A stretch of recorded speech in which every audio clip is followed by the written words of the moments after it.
Hai, selamat datang di akun Ziarah Sama-sama. Ini adalah perjalanan ziarah saya dalam membaca Alkitab secara kronologis dalam waktu 1 tahun, hari yang ke-45, yaitu hari Valentine tanggal 14 Februari 2025, yang terambil dari kitab Keluaran pasal ke-39, ayatnya yang ke-32 sampai 43, keseluruhan pasal 40, dan juga kitab Bilangan pasal 9 ayat 15 sampai 23.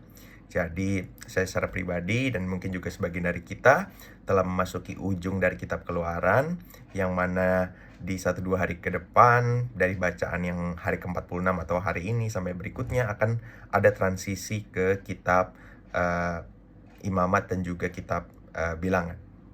Nah, jadi tema yang saya renungkan secara pribadi di hari ke-45 atau perayaan Valentine ini adalah persiapan, urapan, dan kehadiran yang Allah berikan. Persiapan, urapan, dan kehadiran yang Allah berikan.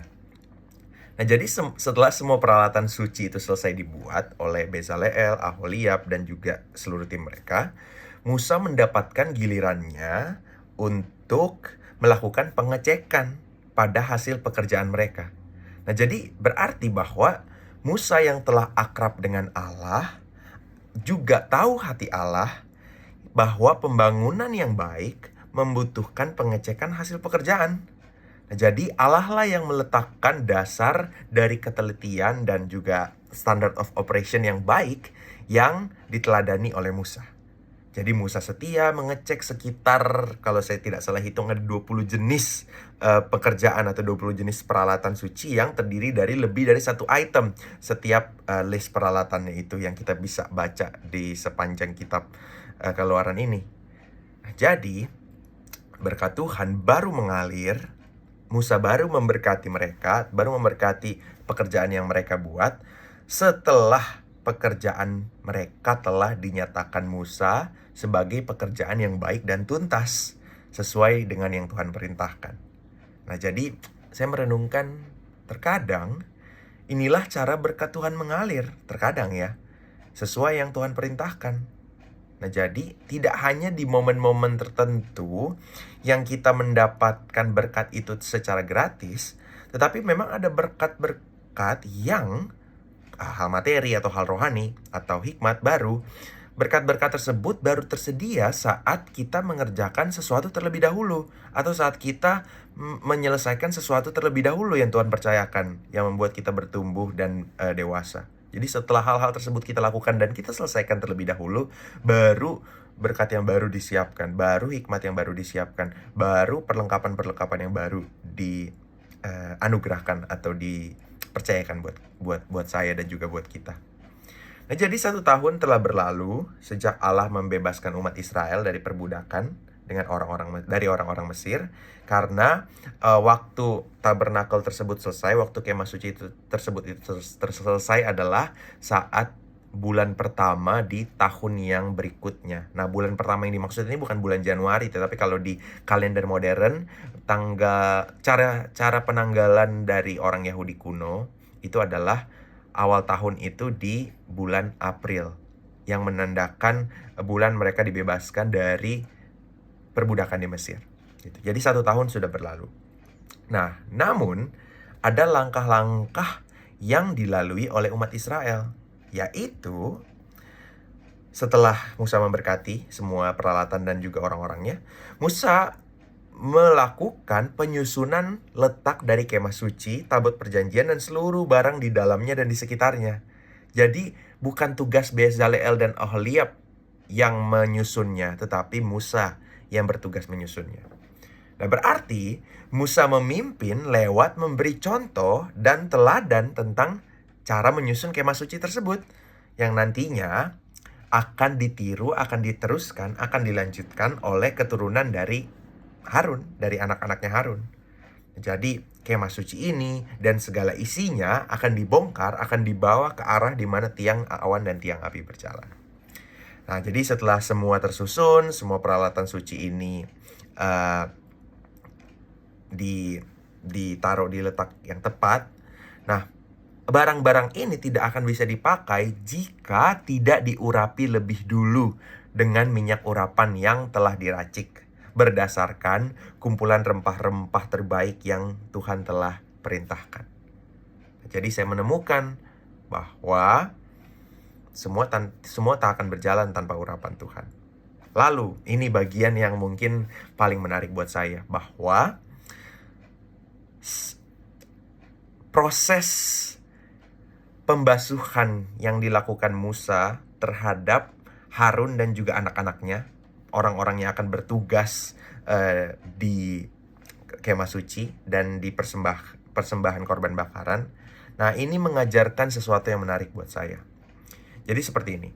Urutan yang dilakukan Musa terhadap mereka, mulai dari membasuh mereka, mendandani mereka dengan pakaian yang sudah dibuat, mengurapi mereka, dan mengkhususkan mereka, lalu kemudian mereka baru boleh bekerja setelah itu, adalah, ini yang saya renungkan, sebenarnya urutan bagaimana Tuhan bekerja ya dalam hidup saya. Tuhan terlebih dahulu siapkan ladang pelayanannya, kemudian mengurapi ladang pelayanan tersebut, kemudian ya ini menandakan bahwa tempat tersebut adalah tempat yang diberkenan Tuhan. Lalu setelah tempat tersebut sudah siap, lalu ya saya sendiri dibasuh dengan darah Kristus yang mahal. Saya diselamatkan oleh kasih karunia Bapa, oleh kuasa Roh Kudus. Lalu saya mengenakan Kristus, saya mengenakan kematian dan kebangkitannya. Lalu kemudian saya dikhususkan Tuhan lewat dipersiapkan untuk pekerjaan Tuhan. Nah, jadi menurut saya ini sangat luar biasa karena Tuhan sudah memberi foreshadowing atau pertanda awal dari kitab Keluaran tentang bagaimana caranya saya, bagaimana caranya kita dipanggil dan diselamatkan dan dipercayakan untuk tugas dan tanggung jawab yang baru, yang pekerjaan yang baik yang Tuhan percayakan bagi setiap kita. Puji nama Tuhan. Nah, kembali ke cerita pembacaan di hari Valentine ini. Akhirnya setelah semua yang dilakukan Musa selesai, awan dari Allah menaungi persis di atas dari kemah suci, persis di atas ruang Maha Kudus. Nah, jadi baik tiang awan maupun tiang api, tanda kehadiran Tuhan, itu akan selalu muncul dimanapun tabernakel dan tabut perjanjian itu bernaung atau tinggal atau diam. Dan penjelasan dikit dari Bilangan pasal 9 ayat 15-23 mengajarkan saya sesuatu. Yaitu ketika kitab Bilangan menceritakan bahwa tiang awan dan tiang api ini bisa muncul dalam jangka waktu yang berbeda-beda, bisa semalam, bisa beberapa malam. Nah, ini menandakan bahwa Musa dan segenap umat Israel itu harus taat mengikutinya. Jika tiang awan atau tiang api ini bergerak sedikit saja, maka mereka juga harus bergerak. Jika tiang awan atau tiang api ini pindah, maka Harun dan keturunan-keturunannya yang bekerja dalam area ini harus segera mengangkut semua barang, membongkar semua barang-barangnya, dan juga mengangkutnya seperti kargo, berpindah. Lalu kemudian ketika awan tersebut dan api tersebut berhenti, maka mereka harus bersiap untuk merakitnya kembali, menyusunnya kembali. Nah, jadi Tuhan memberikan kepada saya sebuah petunjuk tentang bagaimana caranya berjalan bersama dengan Tuhan.